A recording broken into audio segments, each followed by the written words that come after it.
Hi, everybody. Welcome to Winsight Live. I'm John Springer of Winsight Grocery Business here in New York. We're here with Winsight Grocery Business's editor-in-chief, Jen Straley, in Denver, with Brett Dworsky of CSP Magazine in Chicago. Kat Martin is off today, but as always, Phil Lempert is in Santa Monica. Phil, we're coming to you from the world's most popular, least popular social media app.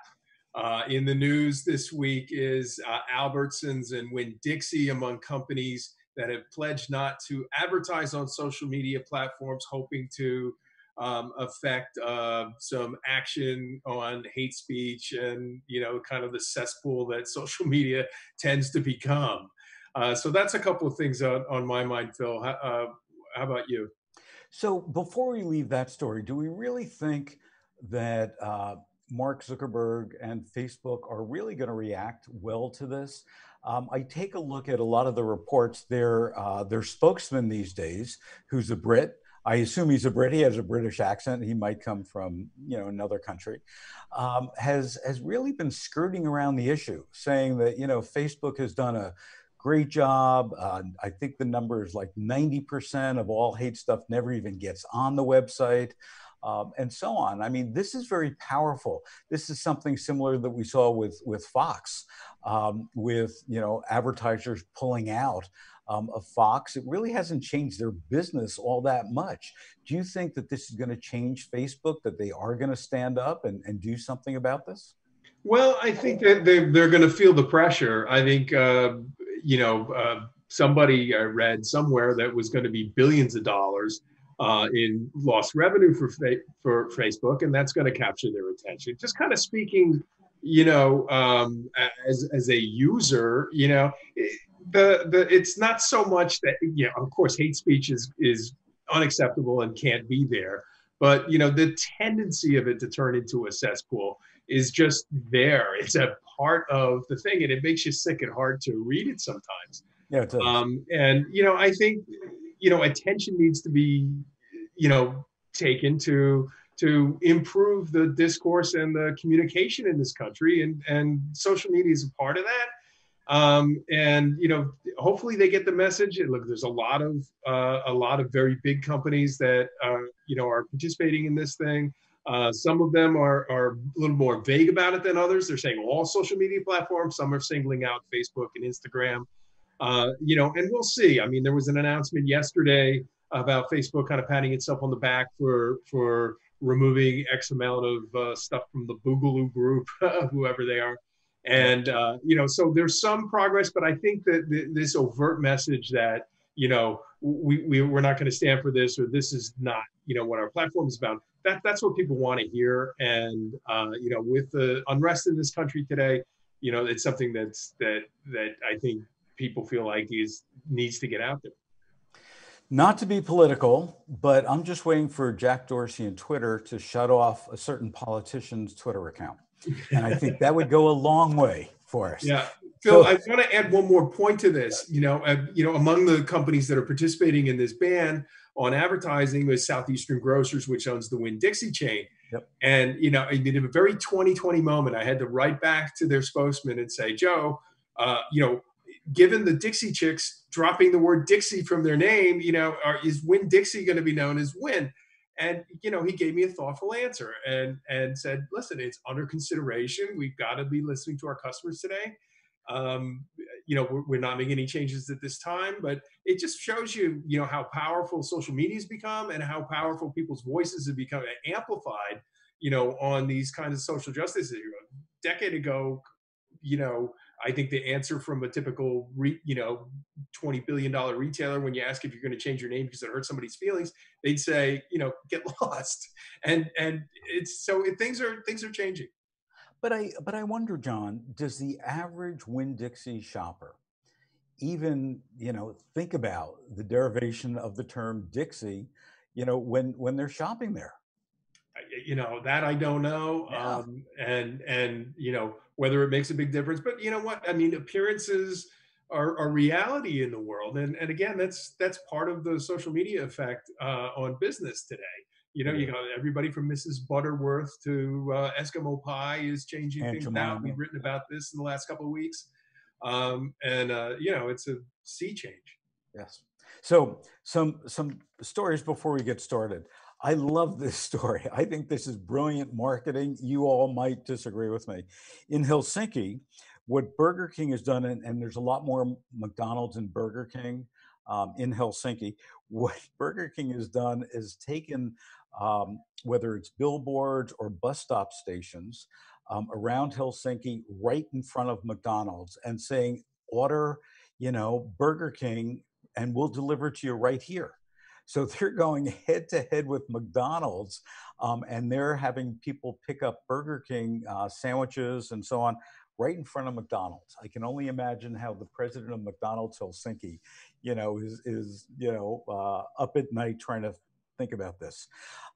Also, and I'm sure you've all seen this, there's a lot of new technologies that are out that are trying to enhance social distancing. So there's a new one that's called Future Proof Retail from SIRL Partners that is now testing their product in West Side Market at Broadway and 98th Street and Fairway Market on 86th Street for social distancing. So it's your mobile device that when you get too close to somebody, it beeps. For me, what I don't understand is both Fairway and West Side have very narrow aisles, very crowded stores. I mean, I'm not sure that this is where I would test it. I'd like to see it tested in a Kroger or something because, in my opinion, just my opinion, it's got to fail. In these two retail environments, it has to fail. What do you guys think? Is it even a good idea to have your phone beep if you get too close to somebody else? Well, we've talked about this before with cars that do that. I think that would rapidly become a mental health issue for me if my phone's exploding. And how does it know if you're approaching a person or, a display of Yeah. canned soup? Yeah. Yeah, That's a great idea. Yeah, bro. I think it would just get pretty insane. As Jen just said, I think people's anxieties would, as high as they are right now, go through the roof even more because we would just have that much more, knowledge on tap just to see how everyone is and who's infected and who's not. And if I step near this, I'm getting infected. So I think it would make people lose their minds even more than we already are right now. And also, besides just on a personal level, to both your point that it would create anxiety for me, I could see people, when it beeps, yelling at another customer saying, "Back off, here, you're beeping on my phone," and just starting more fights, which we don't need. I don't know if you guys have seen the new small format store for Walgreens. Which I think is a real interesting concept. What they're doing is they're creating these new stores mostly in pharmacy deserts. So it's a much smaller footprint. They've turned, what they're saying is they've turned some of their more than 9,200 stores into neighborhood health destinations. Sorry about that. And I'm curious to see whether or not we think that this small format pharmacy is a good idea. What we've seen is both Walgreens and CVS increase their footprint and be building stores that are 50% food. What do you guys think about this small format Walgreens? There's a lot of retailers that are stepping on one another's toes as far as concepts go. So it's not a surprise to see this kind of activity, right? Drugstores are trying to become supermarkets. Dollar stores are trying to become drugstores. So that's old hat.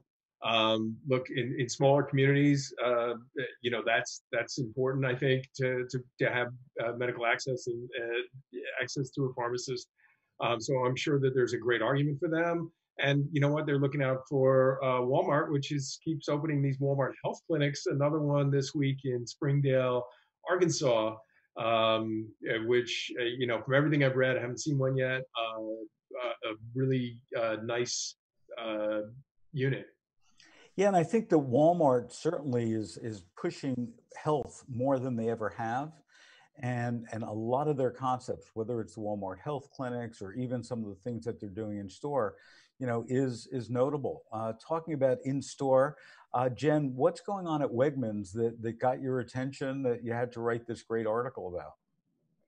Yeah, so I immediately thought of our last Facebook Live when we kind of talked about, well, what about in-store dining, and will the shoppers come back when when things reopen? And I was kind of saying, well, there's a lot of pent-up demand out there, and unfortunately, Wegmans is closing all 12 of its pub. It's like an Irish pub, craft beers and food made, fresh from ingredients sold in the store.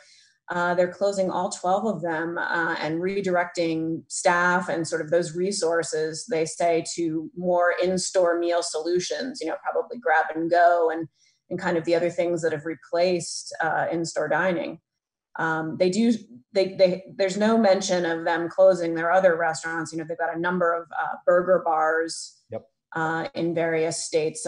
All of them are open except for the 2 in Maryland, which are temporarily closed. But I'm sure that was a disappointment to many Wegmans fans. So I was on a call yesterday with some people in the UK.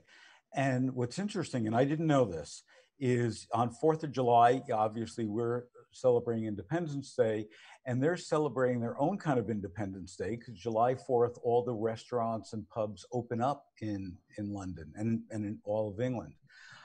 So the moderator of this session, went around the table and said, okay, how many of you Brits are, on 4th of July going to go to a pub?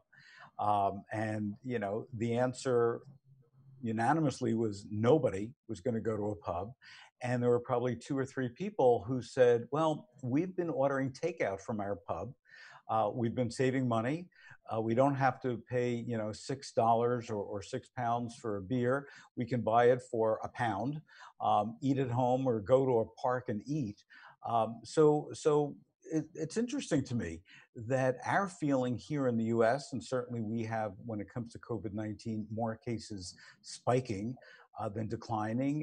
In London, it is declining, that they take this much more seriously than we do. Even though the pubs are opening, nobody, at least of this small group of people, were willing to go. What do we think it's going to take for us here to be able to wake up and understand that now is not necessarily the right time to go to a pub or a restaurant? Jen, when they keep going back on, like in Colorado, we just had a reversal of, bars and clubs are closed again. Yep. So that's going to, and that's been happening in Arizona and Texas. California, here in California, it happened. Yeah. And our beaches are closed for 4th of July. Yeah, well, here in New York, Mayor de Blasio did this morning, I believe, announced that restaurant in seating that was to reopen this weekend will not also. So yeah, it's something. I have to say, getting back to what we were just talking about, and I'll relate it to this as well. I visited a Wegmans for the first time since the pandemic struck last weekend in New Jersey, and saw a decent amount of activity. It looked like a Wegmans. There was activity around, sort of a little bit less stuff, hot stuff out there, the coffee bar and so forth, the pizza, not quite as moving, but the traffic was there. There was a strong value message is always there, and the one thing I'll say about the pub was that, that was a popular spot for when the family goes shopping, and dad can sit up there and watch the bills while mom is shopping, at the store. And, I'm sure there's some disappointed, football fans out there that will learn that their place that they can kind of escape from the drudgery of shopping at Wegmans isn't there anymore. So, John, you've been following digital promotions. What's the latest? On digital promotions, well, we saw, the Kroger company, when they announced their results earlier this month or in mid-June, CEO Rodney McMullen made a point to talk about how they did not, reel back promotions during the period, and we had spoken a lot during these early COVID sessions about, how the flyer was disappearing and promotions were under siege, and, they were, but they're changing. So, for example, no more 10 for 10s. We know that is a deal, but, the kind of things they're offering shoppers, free delivery for for your pickup order, that kind of thing, and more in general merchandise and some of the other categories that weren't, affected by COVID. And, spoke to an expert at Inmar who talked about, when these promotions are coming back, especially for conventional retail, that one-to-one delivered by your phone based on your shopping offer is going to be the way that they're going to, have to play here going forward. So, Brett, right after our Winsight Live on Tuesday, you got a call from the CEO of Foxtrot. You talked a lot about Foxtrot. Were there any updates from that call? Yeah. So on Tuesday earlier this week, I talked to you guys about some news that Foxtrot, which is an urban convenience store chain of about 8 stores, or about to be 8 stores, started in Chicago. They have a couple locations in Dallas. They're like an upscale modern C-store. They released news earlier this week that they're expanding. And I got Mike Levitola, their CEO and co-founder, on the phone yesterday, or the other day, shortly after we spoke, just to kind of get more details on what's happening here. And he informed me what's going on. So they announced plans to build in Washington, D.C.'s Georgetown and Mount Vernon regions. And Mike actually told me that they've been planning the D.C. launch for the past 2 years now, and they're super excited about it, which is cool. And those stores will be open this fall, he said. And Foxtrot also said the other day that they are laying the groundwork to move into Boston, New York, and Austin, although there's no timetable of when these stores are going to open. But I really tried to focus our conversation more on these DC markets, or these DC stores that are going to open and that are being built right now. And he said, the things that attracted him to DC were things that attracted them to Chicago in the first place, that it has really vibrant and dynamic different neighborhoods. It has a mixture of young professionals and families who are living there. And that's really what brought them to DC. Well, I would also think that unlike other major cities like New York and Chicago and LA, where a lot of people have been working at home and probably are going to continue to work at home from everything that I've read, in DC, especially as part of the government, and the government runs that town, you can't work at home. You got to show up to the Treasury building. You got to show up to all these lobbyists and AARP and so on. I think that's going to be the exception in the nation of people working at home. I just don't think it's going to happen. What do you think?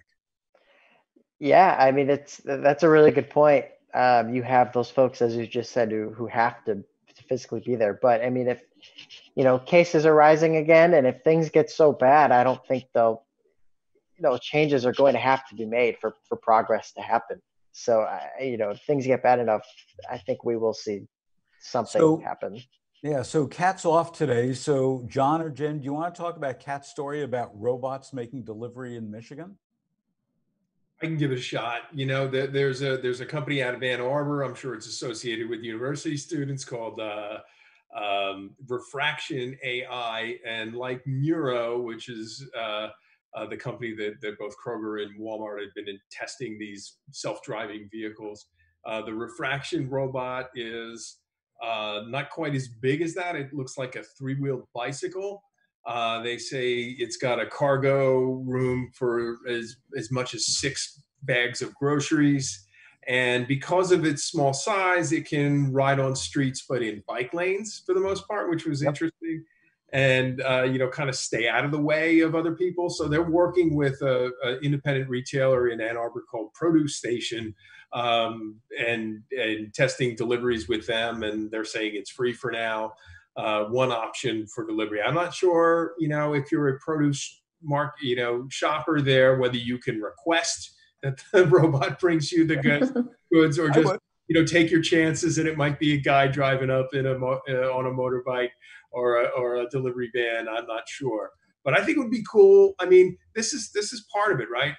It's kind of cool to see a robot come to your house and make a delivery. I think, at least at first, everybody would want to try that, and so I'm sure they're getting a nice little bump out of that, at least at the start, and we'll see how this goes. Robot delivery makes a lot of sense for a lot of reasons.